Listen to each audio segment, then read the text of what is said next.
Hello everyone, welcome to beat the street. तो आज हम यहाँ पे बात करने वाले हैं यस बैंक के Q4 रिजल्ट्स के बारे में। इस वीडियो में हम लोग आपको यस बैंक के Q4 रिजल्ट्स बताएंगे और हम आपको ये सारी बातें बताएंगे जो आज आपको आने वाले Q4 रिजल्ट्स में देखनी चाहिए, और उनको देख के हम आपको ये भी बताएंगे कि अगर वो ऊपर नीचे होते हैं तो कैसे शेयर प्राइस पे इम्पैक्ट आएगा। ये सारी चीज़ें हम लोग डिस्कस करेंगे, और हाल ही में जो अभी यस बैंक ने रिलायंस सेंटर को एक्वायर किया है उसके बारे में यहाँ पर बात करेंगे। अगर मैं आपको सबसे पहले एक चीज़ बताऊं, अगर मैं आपको बोलूं कि आपको बाज़ार की सारी खबर एक जगह एक साथ मिल जाएगी, ब्रोकरेज रिपोर्ट से लेके सारी चीज़ें, तो आप क्या बोलेंगे? ये एक हमारा बीट द स्ट्रीट का टिकर ऐप है। ये एक ऑटोमेटेड रोबोटिक्स के थ्रू हम लोग ने चला रखा है।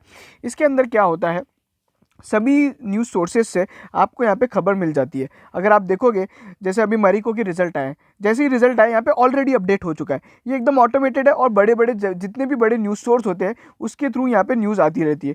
उसी के अलावा अगर आपको यहाँ पे फंडामेंटल एनालिसिस वगैरह देखने, तो आप यहाँ पे देख सकते हैं। जैसे इंडिया मार्ट अभी वो बहुत चल रहा है, फिर HDFC AMC Reliance Q4 result, यहाँ पे अगर आप देखोगे तो सबके फटाफट यहाँ पे आपको हर तरह की यहाँ पे चीज़ें अपडेट हो जाती है, और सभी ब्रोकरेज के टारगेट्स वगैरह, ब्रोकरेज रिपोर्ट्स, यहाँ पे मैनेजमेंट कमेंट्रीज वगैरह सारी चीज़ें यहाँ पे आ जाती है। तो ये सारी चीज़ें अगर आपको ये देखना है या आप ज्वाइन करना चाहते हो तो आप यहाँ पे टेलीग्राम पे या तो ये सर्च कीजिए, नहीं तो जो लिंक इन डिस्क्रिप्शन दे रखा है उस पर जाके आप क्लिक कीजिए।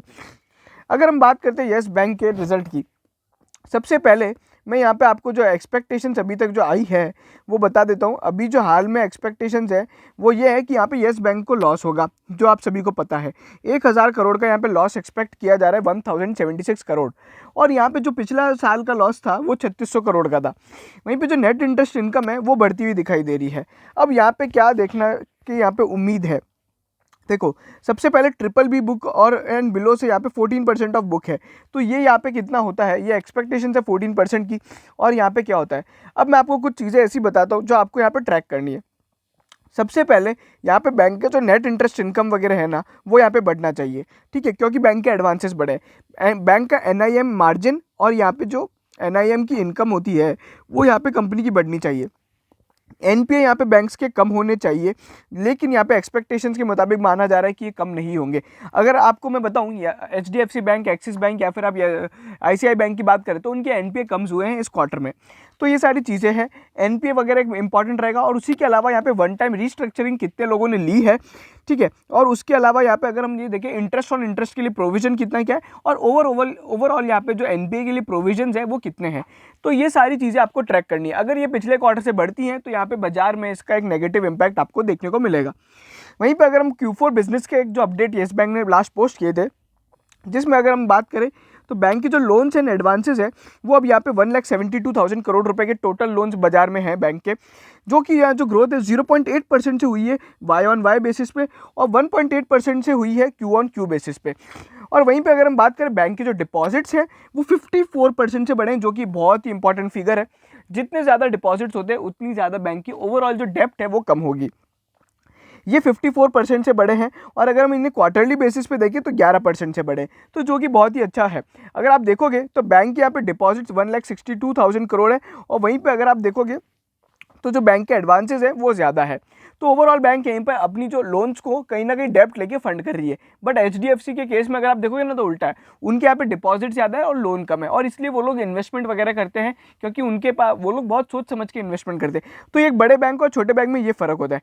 वहीं पर जो बैंक का लिक्विडिटी कवरेज रेशो 122% है। कासा जो होते हैं, जो सबसे अच्छे डिपॉजिट होते हैं, करंट अकाउंट, सेविंग अकाउंट वाले डिपॉजिट, वो 51% से बढ़े हैं। तो ये ओवरऑल जो यहाँ पे डिपॉजिट और लोन एडवांसेस की बात करें तो डिपॉजिट के फिगर्स काफ़ी अच्छे थे, बट लोन्स एंड एडवांसेस के फिगर जो Q4 के लिए आए वो ठीक ठाक ही है। वहीं पे अब मैं आपको एक चीज़ बताता हूँ कि यहाँ पे जो रिलायंस ने अभी वो एक्वायर किया है उसके पीछे यहाँ पे क्या गणित है और कैसे क्या हो रहा है। अगर आप देखोगे तो 1200 करोड़ के लिए वो येस बैंक को बेचा गया है। अब इसके पीछे दो चीज़ें हो रही है। एक तो येस बैंक का जो अभी 3200 करोड़ का एक्सपोजर था, अगर आप देखोगे रिलायंस इंफ्रास्ट्रक्चर से 3200 करोड़ का एक्सपोजर अब वो 2000 करोड़ का हो गया, और ऑलरेडी यहाँ पे बैंक ने यहाँ पे रिलायंस इंफ्रास्ट्रक्चर के लोन पे NPA और उसको प्रोविजन वगैरह कर रखा होगा। तो अब इस एक्शन के कारण क्या होगा कि बैंक के यहाँ पे इतने रुपए से यहाँ पे प्रोविजंस और NPA रिड्यूस होंगे। बट आप ये मत कीजिएगा कि यहाँ पे कल को अगर बैंक के NPA ज़्यादा आ गए तो आप तो ये मत बोलिएगा कि आपने तो बोला था एनपीए रिड्यूस होंगे। देखिए यहाँ से एनपीए रिड्यूस हो रहे हैं और यहाँ से प्रोविजन रिड्यूस हो रहा है, भाई कहीं अभी जो इकोनॉमी की हालत है वो बहुत ही ख़राब है। तो यहाँ पे नए नए एनपीए अगर घोषित करती है कंपनी परफॉर्मा एनपीए को, अब यहाँ पे जब एक्चुअल एनपीए आएंगे तो हो सकता है यहाँ पे एनपीए आपको एलिवेटेड दिखे और वही एक्सपेक्टेशंस है।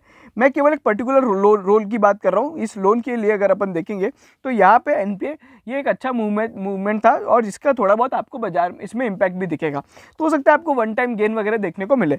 वहीं पे एक इंपॉर्टेंट बात यह है कि अब रिलायंस सेंटर के अंदर येस बैंक का हेड ऑफिस बन जाएगा और जो उनका इंडिया बुल्स के अंदर हेड ऑफिस है जो किराए पे ले रखा है, जिसका लगभग किराया करीबन 3 से 4 करोड़ रुपए आता है, वो अब यहाँ पे कंपनी को नहीं देना पड़ेगा। तो वो 3-4 करोड़ का जो किराया है वो बच जाएगा और वो येस बैंक के अंदर अपना जो रिलायंस सेंटर के अंदर येस बैंक का हेड ऑफिस बन जाएगा। तो ये सारी चीज़ें थी। ओवरऑल अगर आप मुझसे पूछते हैं तो हम लोग बहुत बुलिश हैं इस पे, बट यहाँ पे प्रॉब्लम ये है कि इनकी जो शॉर्ट टर्म जो चीज़ें हैं ना अभी बहुत ज़्यादा प्रॉब्लमेटिक है, ठीक है। बट लॉन्ग टर्म के लिहाज से अगर आप देखोगे तो यहाँ पे अच्छी बात है, ये एक अच्छा स्टॉक है जो आप लेके रख सकते हैं। बट आपको अभी भी यहाँ पे 1-2 साल लगेंगे यहाँ पे शेयर को बढ़ने में। अगर आप मुझसे पूछते हैं कि यहाँ पे 15 से 20 रुपये वाले टारगेट कब देखने को मिलेंगे, तो अभी लगभग 2-3 महीने में आपको यहाँ पे 15 रुपये का टारगेट देखने को मिलेगा अगर यहाँ पे इकोनॉमी सुधरती है तो। बट अगर यहाँ पे और लॉकडाउन वगैरह होते हैं, आरबीआई वापस कोई मोरेटोरियम वगैरह दे दे जैसे कि बातें चल रही बाजार में, तो यहाँ पे बैंक्स को इम्पैक्ट देखने को मिलेगा। वहीं पे 20 रुपये का टारगेट तो आपको लगभग 1 साल लगेगा अभी पहुंचने में। मैं एकदम आपको सच्चाई बता रहा हूँ, मैं आपको केवल ये नहीं बोल रहा हूँ कि येस बैंक इतना हो जाएगा उतना हो जाएगा, कहने को तो कुछ भी कहा जा सकता है, बट जो सच्चाई आप सभी को पता है, येस बैंक की जो फिनेंशियल कंडीशन है वो बहुत ख़राब है, वो एक लॉस मेकिंग कंपनी है, उनके प्रोविजंस और एनपीए ज़्यादा है। ओवरऑल हम लोग बुलिश हैं स्टॉक पे, बट लॉन्ग टर्म के लिहाज से ही बुलिश है। शॉर्ट टर्म में अगर आप किसी को ट्रेड करना है तो मैं बोलूँगा आप येस बैंक से दूर रहें, और रिजल्ट के लिहाज से अगर कोई ट्रेड करना चाह रहा है तो वो दूर रहे, क्योंकि येस बैंक के रिजल्ट इतने खास नहीं होने वाले हैं, ठीक है, अगर आप बाकी बैंक से कंपेयर करते हैं तो ये सारी चीज़ें थी, ये बाकी हमारी गणित है येस बैंक के लिहाज से। तो अगर आपको वीडियो कैसा लगा हो तो ज़रूर कमेंट सेक्शन में बताइएगा। और उसी के साथ अगर आपको यहाँ पे और चीज़ें जाननी है, जैसे कि हम लोग ने अभी थोड़े टाइम पहले यहाँ पे टाटा स्टील बीएसएल पे यहाँ पे अगर आप देखोगे तो एनालिसिस किया था, जिसका स्टॉक अभी बहुत तेज़ी से भाग रहा है और हमारे सारे टारगेट यहाँ पे हिट हो चुके हैं। वहीं पर हम लोग ने स्टील स्टॉक्स क्यों भाग रहे हैं इसका एक एनालिसिस डाला है, और वहीं पर केमिकल कंपनीज़ में क्या हो रहा है उसका एनालिसिस डाला है, और वहीं पर हम लोग ने ऑक्सीजन स्टॉक्स में क्या हो रहा है उसका भी एक एनालिसिस किया है। और हम लोग रोज़ लगभग 3 से 4 स्टॉक के यहाँ पे फंडामेंटल एनालिसिस करते हैं, और बहुत बार जो हम लोग एनालिसिस करते हैं वो लोगों के कमेंट सेक्शंस को देख के ही करते हैं। लोग बाग हमें कमेंट करते हैं, सब्सक्राइब करते हैं, और फिर हम लोग उनके लिए पर्टिकुलर स्टॉक लेते हैं और उसका एनालिसिस करते हैं। जैसे कल हम लोग ने HDFC AMC का किया था, आज सुबह इंडिया मार्ट का किया है, और ये सारी चीज़ें।